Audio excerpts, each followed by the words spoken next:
Hello everyone and welcome back to my channel education with Malhotra ji. और आज की video मैं दोबारा से लेके आ गई हूँ एजुकेशनल वीडियो, जो कि है क्लास 9 का चैप्टर 5 साइंस का the fundamental unit of life, और ये बायोलॉजी सेक्शन का एक चैप्टर है। और ये वीडियो है इस चैप्टर की पार्ट 6। तो जल्दी से बिना किसी देरी के वीडियो को शुरू कर देते हैं। वीडियो शुरू करने से पहले मेरे चैनल को आप सब्सक्राइब करना और इस वीडियो को लाइक कर देना, साथ साथ इसको शेयर कर देना, और आप कमेंट्स में अपने डाउट्स भी बता सकते हो, जो कि मैं ज़रूर सॉल्व करूँगी। अगर आप चाहते हो कि मैं इस चैप्टर की सीरीज़ खत्म होने के बाद आपको क्वेश्चन आंसर प्रोवाइड करूँ, तो वो भी एक बार आप कमेंट में मेरे को बता देना, तो मैं प्रोवाइड कर दूँगी। ठीक है, तो बिना किसी देरी के वीडियो को शुरू करते हैं।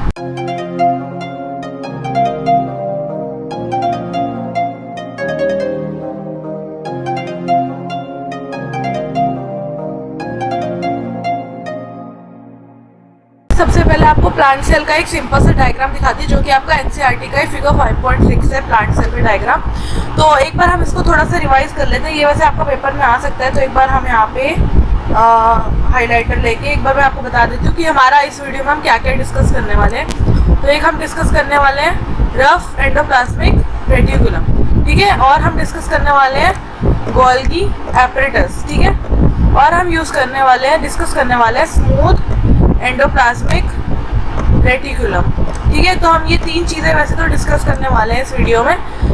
तो इसके अलावा भी अगर कोई एक्सटर्नल चीज़ होगी तो मैं आपको वीडियो के बीच में बता दूंगी, तो वीडियो को स्किप बिल्कुल मत करना, क्योंकि कहीं पे भी कोई भी इंपॉर्टेंट चीज़ मैं आपको बता सकती हूँ, ठीक है।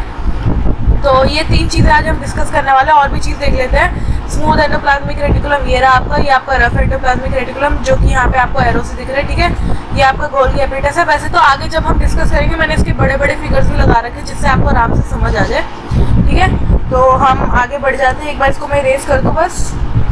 हाँ, तो नेक्स्ट हमारा पता है, वैसे तो इसमें डिस्कस करने के लिए बहुत कुछ है, पर हम ना थोड़ा जल्दी करेंगे ताकि आपका ज़्यादा टाइम वेस्ट ना हो, ठीक है। तो ये आपका सेक्शन 5.2.5 है, जिसका फर्स्ट पार्ट आपके सामने है एंडोप्लाज्मिक रेटिकुलम, और यहाँ पे मैंने आपको डायग्राम दे दिया है एंडोप्लाज्मिक रेटिकुलम का। तो यहाँ पे हमारा स्मूथ एंडोप्लाज्मिक रेटिकुलम है जी, आपको दिख रहा होगा यहाँ पे, और ये आपका रफ एंडोप्लाज्मिक रेटिकुलम है, ठीक है। एक बार मैं इसको भी हाईलाइट कर देती हूँ, उसके बाद हम जल्दी से रीड कर लेंगे, ठीक है। ये रहा आपका रफ एंडोप्लाज्मिक रेटिकुलम, और ये रहा आपका स्मूथ एंडोप्लाज्मिक रेटिकुलम, ठीक है। तो ये दो चीज़ें जो है हमको इसमें डिस्कस करनी है, ठीक है। तो एंडोप्लाज्मिक रेटिकुलम होता क्या है ये देख लेते हैं एक बार। एंडोप्लाज्मिक रेटिकुलम ईआर जिसको हम कहते हैं शॉर्ट फॉर्म में, ये एक लार्ज नेटवर्क होता है, बहुत बड़ा एक नेटवर्क होता है मेम्ब्रेन बाउंड ट्यूब्स का और शीट्स का, ठीक है। ये लॉन्ग ट्यूब्यूल्स जैसे दिखता है और राउंड होता है, या फिर इसके ऑब्लॉन्ग बैग्स होते हैं, जिसको वेसिकल्स कहते हैं, ठीक है। यहाँ पे आपको दिख रहा होगा काफ़ी राउंड ट्यूब जैसा स्ट्रक्चर है ये, ठीक है। तो जो ईआर मेम्ब्रेन होती क्या है, ये ना सिमिलर होती है किसके स्ट्रक्चर से, प्लाज्मा मेम्ब्रेन की, जो हमने हमारी पिछली वीडियोस में प्लाज्मा मेम्ब्रेन के बारे में पढ़ा था, उससे सिमिलर होता है इसका भी स्ट्रक्चर, और काम भी थोड़ा बहुत सिमिलर ही होता है, कि जो वो करते हैं कुछ ये भी करते हैं उसका काम, ठीक है। ये जो होती है ना एंडोप्लाज्मिक रेटिकुलम, ये ना 2 टाइप्स की होती है, एक होती है रफ एंडोप्लाज्मिक रेटिकुलम और एक होती है स्मूथ एंडोप्लाज्मिक रेटिकुलम, ठीक है। तो एक बार मैं यहाँ पे रफ कर देती हूँ, और फिर आपको इसका बता दूंगी कि रफ और स्मूथ में होता क्या क्या है, ठीक है। हाँ, तो रफ एंडोप्लाज्मिक रेटिकुलम में ना होता क्या है, ये थोड़ी सी जब हम इसको माइक्रोस्कोप के अंदर देखते हैं ना, तो ये थोड़ी सी रफ सी दिखती है हमें, मतलब इसके पार्टिकल्स थोड़े रफ दिखते हैं। और होता क्या है कि इसके जो पार्टिकल्स होते हैं ना माइक्रोस्कोप के अंदर, ये जो होते हैं ना, ये अपनी सरफेस से अटैच्ड होते हैं, ठीक है। और जो राइबोसोम्स होते हैं, जो कि इसमें प्रेजेंट होते हैं, इनको एक्टिव सेल्स बोलते हैं, और ये प्रोटीन मैन्युफैक्चर की साइट भी कहलाती है, ठीक है। और जो मैन्युफैक्चर्ड प्रोटीन होता है, ये बहुत से वेरियस प्लेसेस में भेज दिया जाता है सेल के, डिपेंडिंग उसकी जो नीड है और उसका एंडोप्लाज्मिक रेटिकुलम को वो कैसे यूज़ कर रहा है उसके बेसिस पे, ठीक है। इतना समझ आ गया तो एक बार कमेंट बॉक्स में लाइक का बटन दबा देना, ठीक है। The smooth endoplasmic reticulum helps in the manufacture of fat molecules or lipids important for cell function. Some of these proteins and lipids include help in building the membranes. तो ये एक process होता है जिसमें मतलब आपको पेपर में पूछ सकते हैं कि मेम्ब्रेन बायोजेनेसिस क्या होता है। एक बार मैं यहाँ पे मार्क कर देती हूँ, मेम्ब्रेन बायोजेनेसिस, ये आपका पेपर में आ सकता है, इंपॉर्टेंट है, 1 मार्क की डेफिनेशन आ सकती है इसकी, ठीक है। तो एक बार इसको पढ़ लेना मेम्ब्रेन बायोजेनेसिस को। यहाँ पे मैंने आपको डेफिनेशन दे रखी है कि जो प्रोटीन्स होते हैं, यहाँ से ले लो एक बार। The SER helps in manufacture of fat molecules और lipids important for their cell function.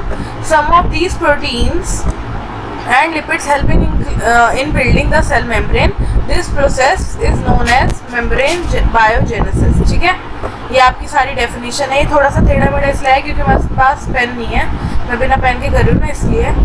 तो ये आपका मेम्ब्रेन बायोजेनेसिस की डेफिनेशन हो गई. आगे बढ़ते हैं. Some other proteins and lipids function as enzyme and hormone. तो कुछ और जो प्रोटीन और लिपिड्स होते हैं वो एंजाइम और हार्मोन के जैसा फंक्शन करते हैं.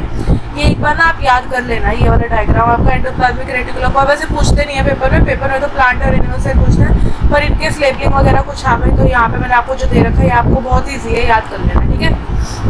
ऑल्दो द ER यानी कि एंडोप्लाज्मिक रेटिकुलम ये वेरी करती है किस पे, ग्रेटली उसके अपीयरेंस पे और डिफरेंट सेल्स पे, और ऑलवेज ये एक नेटवर्क सिस्टम फॉर्म करती है. ठीक है. इसलिए जो फंक्शन होता है ER का वो क्या करना होता है कि वो चैनल को सर्व करती है वेरियस मटेरियल्स को ट्रांसपोर्ट करने के लिए, जैसे कि प्रोटीन्स को, मेनली प्रोटीन्स को. ठीक है. और ये बहुत सारे रीजन्स में उसको ट्रांसपोर्ट करती है, जैसे कि साइटोप्लाज्म के आसपास के रीजन या फिर साइटोप्लाज्म के अंदर का या फिर न्यूक्लियस में. ठीक है. तो जो ER होता है इसका ये भी फंक्शन होता है कि वो साइटोप्लाज्मिक फ्रेमवर्क करती है, किसकी प्रोवाइड करती है, वो एक सरफेस इनको कुछ बायोकेमिकल एक्टिविटीज ऑफ सेल्स को. ठीक है.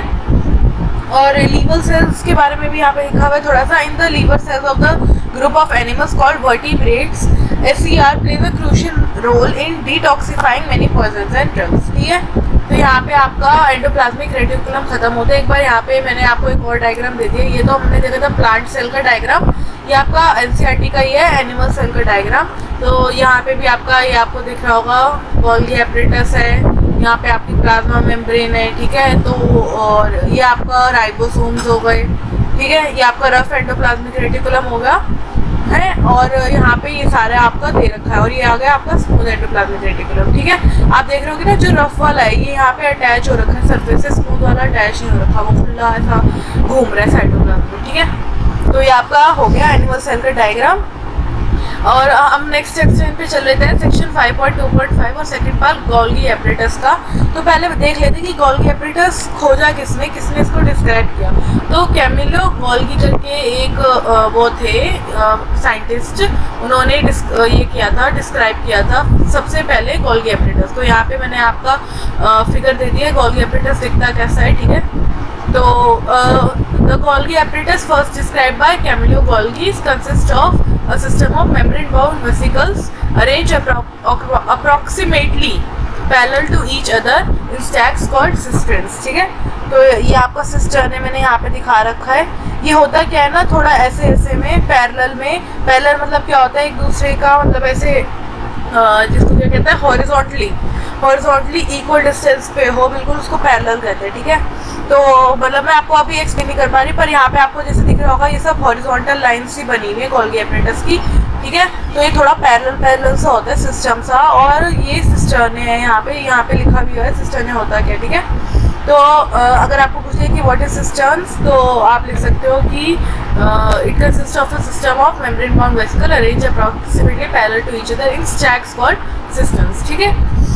तो these membranes often have connection with the membrane. अच्छा, इनका होता क्या कि इनका ना कनेक्शन होता है मेम्ब्रेन से किसकी, एंडोप्लाज्मिक रेटिकुलम की, और वो इसलिए क्या करते हैं, कॉन्स्टिट्यूट करते हैं और भी प्रपोर्शन ऑफ कॉम्प्लेक्स और सेलुलर मेम्ब्रेन सिस्टम का. ठीक है. जो मटेरियल सिंथेसाइज करते हैं ये ER का, तो उसका जो होता है ना पैकेज और डिस्पैच होता है, वो सब वेरियस टारगेट्स इनसाइड और आउटसाइड द सेल परफॉर्म होते हैं किसके थ्रू, गोल्गी एपरेटस के थ्रू. तो ये आपकी यहाँ पे जो फिगर दे रखी है इससे आप देख सकते हो इनकमिंग ट्रांसपोर्ट वेसिकल. ठीक है. और newly forming vesicle, secretory vesicle, हर वेसिकल का अलग अलग काम होता है यहाँ पे. ठीक है.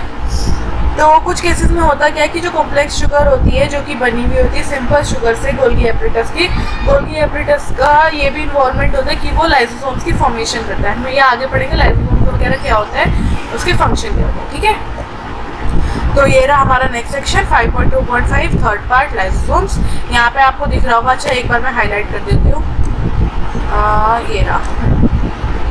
तो ये आपका माइटोकॉन्ड्रिया का स्ट्रक्चर कि आपके सेल में कैसा आपको बनाना होता है. ठीक है. ये आपका लाइसोसोम है. लाइसोसोम को ना वैसे वो भी कहते हैं, क्या कहते हैं, सुसाइडल बैग्स. ठीक है. ये आगे हम पढ़ेंगे कि क्यों कहते हैं इसको सुसाइडल बैग्स. ये वेस्ट है. लाइसोसोम्स के अंदर कुछ वेस्ट होता है, ठीक है, तो इसी को उसमें छोड़ देता है। तो मतलब हम पूरा पढ़ेंगे प्रोसेस क्या होता है। तो ये राइबोसोम्स है, ठीक है, और ये स्मूथ एंडोप्लाज्मिक रेटिकुलम का स्ट्रक्चर है, ठीक है। तो ये सब चीज़ें ये आप एक बार देख लेना। तो शुरू कर देते हैं लाइसोसोम्स। लाइसोसोम्स होते क्या है, ये एक मेम्ब्रेन बाउंड सैक्स होते हैं जो कि डाइजेस्टिव एंजाइम से फिल हो रखे होते हैं। इन एंजाइम्स में होता क्या है कि ये रफ एंडोप्लाज्मिक रेटिकुलम के थ्रू बने होते हैं और ये kind of waste disposal system होते हैं सेल के। जो भी सेल का सारा वेस्ट होता है वो लाइसोसोम एब्जॉर्ब कर लेता है और फिर उसको थोड़ा बाहर जाके उसको डिस्पोज कर देता है, ठीक है। तो these help to keep the cell clean by digesting any foreign material as well as burn out cell organelle, यानी कि कोई सेल ऑर्गेनली जब खराब हो जाती है, डैमेज हो जाती है, तो उसको वही कंज्यूम कर लेता है लाइसोसोम। और उसके बाद और जो भी फॉरेन मटेरियल होते हैं, यानी कि कोई भी मतलब वो गंदगी वगैरह होती है सेल में, कोई बैक्टीरिया होता है खराब, तो उसको सबको वो एब्जॉर्ब कर लेता है और फिर बाहर जाके उसको वो कर देता है, डिस्पैच कर देता है, ठीक है, मतलब कि छोड़ देता है। तो फिर वो हमारा वेस्ट के साथ बॉडी से निकल जाता है, ठीक है। तो foreign materials entering the cell such as bacteria, यही मैंने बताया था कि जो बैक्टीरिया होता है या फिर जो फूड होता है या फिर कोई ओल्ड ऑर्गेनलीज होती है जो कि लाइसोसोम में जाती हैं और फिर सिंपल कॉम्प्लेक्स मतलब कि और फिर टूटती है कॉम्प्लेक्स सब्सटेंसेस में से सिंपलर सब्सटेंसेस में, यानी कि मतलब कि सिंपल से ये होता है लाइसोसोम होता है एब्जॉर्ब करता है जो भी आपका वेस्ट वगैरह होता है, उसके बाद उसको कॉम्प्लेक्स सब्सटेंस से सिंपलर सब्सटेंस में कन्वर्ट कर देता है, ब्रेक कर देता है उसको, ठीक है। और फिर वो ये मतलब ऐसा क्यों कर पाते हैं, उनके पास थोड़े से पावरफुल डाइजेस्टिव एंजाइम्स होते हैं जो कि केमिकल वगैरह ऑर्गेनिक मटेरियल होता है ना, उसको आराम से ब्रेक करने के लिए ये उसके कैपेबल होते हैं, ठीक है। और during the disturbance in cellular metabolism, for example when the cell gets damage, lysosomes may burst in the enzyme digest their own cell, मतलब वही कि ये सारा जब इसका वेस्ट इकट्ठा हो जाता है ना, फिर ये अपने आप को बर्स्ट कर लेता है और जो भी इसके अंदर का वेस्ट होता है वो सारा फूड के थ्रू बाहर चला जाता है और फिर हमारे उसमें वेस्ट प्रोसेस में वो बाहर निकल जाता है हमारी बॉडी से, ठीक है। तो देयरफॉर लाइसोसोम्स को सुसाइडल बैग्स भी कहते हैं, यानी कि पहले तो अपने आप को भरता रहता है बैग की तरह, उसके बाद ये फट जाता है, ठीक है, और इसके अंदर से सारा वेस्ट निकल जाता है और सेल क्लीन हो जाता है। तो ये था लाइसोसोम्स का प्रोसेस। तो आज की वीडियो हमारी यहीं पे खत्म होती है। Thank you so much for watching. आपने वीडियो को एंड तक देखा, जाते जाते लाइक कर देना, शेयर कर देना, सब्सक्राइब कर देना। साथ में आपके कमेंट में कोई डाउट हो तो आप पूछ सकते हो, और अगर आपको क्वेश्चन आंसर्स वगैरह चाहिए इस चैप्टर के एंड में तो आप मेरे को कमेंट में बता देना, तो मैं प्रोवाइड कर दूँगी, ठीक है। तो बाय गाइस।